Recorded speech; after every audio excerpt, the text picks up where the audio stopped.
ಇವತ್ತು ಈ ಜನಗಣತಿಯ ಬಗ್ಗೆ ಈಗಾಗಲೇ ಮಾತಾಡಿದ್ದಾರೆ.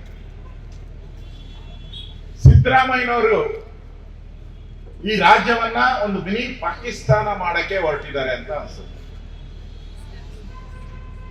ಇಲ್ಲಿ ಬಹುಸಂಖ್ಯಾತರು ಹಿಂದೂಗಳಿದಾರ, ಮುಸಲ್ಮಾನರು ಇದಾರ, ಅರ್ಥ ಆಗ್ತಾ ಇಲ್ಲ. ನಾನು ಬೆಳಿಗ್ಗೆ ಪೇಪರ್ ತೆಗೆದಾಗ ಪತ್ರಿಕೆಯವರೆಲ್ಲ ಮುಸಲ್ಮಾನರು ನಂಬರ್ 1 ಅಂತ ಹಾಕ್ಬಿಟ್ಟು, ಅಂದ್ರೆ ಈ ಮುಸಲ್ಮಾನರು ನಂಬರ್ 1 ಅಂತ ಬರಬೇಕಾದ್ರೆ ಯಾರ ಚಿತಾವಣಿ? ಈಗ ವಕ್ಫ್ ಬೋರ್ಡ್ದು ಗಲಾಟೆ ನಡೀತಾ ಇದೆ ವೆಸ್ಟ್ ಬೆಂಗಾಲ್ ಅಲ್ಲಿ. ಯಾರ ಚಿತಾವಣಿ?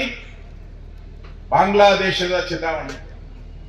ಅಲ್ಲಿರುವಂತ ISI, ಪಾಕಿಸ್ತಾನ, IS ಇವರೆಲ್ಲ ಚಿತಾವಣಿಯಿಂದ ಹಂಗಾಗಿರೋದು. ನನಗನ್ಸ್ತೈತೆ ಕರ್ನಾಟಕದಲ್ಲೂ ಕೂಡ ಈ ತರ ನಂಬರ್ 1 ಬರ್ಬೇಕಾದ್ರೆ ಇದರಲ್ಲೂ ಕೂಡ ಏನೋ ವಿದೇಶಿ ಕೈವಾಡ ಇದೆಯಾ? ಹೇಗೆ ಬಂದ್ಬಿಡುತ್ತೆ? ದಲಿತರು 24.4% ಅಲ್ಲ ಇರೋದು ದಲಿತರು. ಅವರೇ ಇಲ್ಲೇ ಇಲ್ಲ. ಅವರ ಭಾಗವಾಗಿ ಹೊಡೆದು ಬಿಟ್ಟಿದ್ದೀರಾ ನೀವು.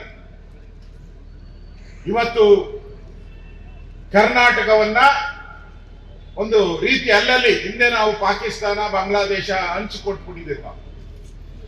ಈಗ ಈ ಕಾಂಗ್ರೆಸ್ ಅವರು ಈ ಮುಸಲ್ಮಾನರ ಓಲೈಕೆ ಮಾಡೋ ಮುಖಾಂತರ ಇವತ್ತು ಇಲ್ಲಿ ಮಿನಿ ಪಾಕಿಸ್ತಾನಗಳನ್ನ ಉತ್ಪತ್ತಿ ಮಾಡ್ತಾ ಇದ್ದಾರೆ. ಒಂದ್ಸರಿ ನಾವು ಆ ಜಿನ್ನ ಹೇಳಿದ್ರು, ಎಲ್ಲೆಲ್ಲಿ ಮುಸಲ್ಮಾನರು ಜಾಸ್ತಿ ಇದ್ದಾರೆ ಅದು ಪಾಕಿಸ್ತಾನ ಹೋಗ್ಬೇಕು ಅಂತ.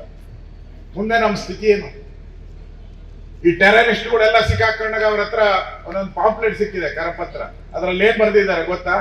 2047ಕ್ಕೆ ನಾವು ಭಾರತವನ್ನ ನಾವು ಪಾಕಿಸ್ತಾನ ಮಾಡ್ತೀರಿ ಅಂತ ಬರೆದಿದ್ದಾರೆ. ಇದರ ಮುನ್ನುಡಿ ಅಲ್ವಾ ಇದು? ಸಿದ್ದರಾಮಯ್ಯ ಅವರು ನಂಬರ್ 1 ಅಂತ ಬರ್ಸಿರೋದು ಇದರ ಮುನ್ನುಡಿ ಅಲ್ವೇನು? ಯಾಕೆ ಬರ್ಸಿದ್ದಾರೆ?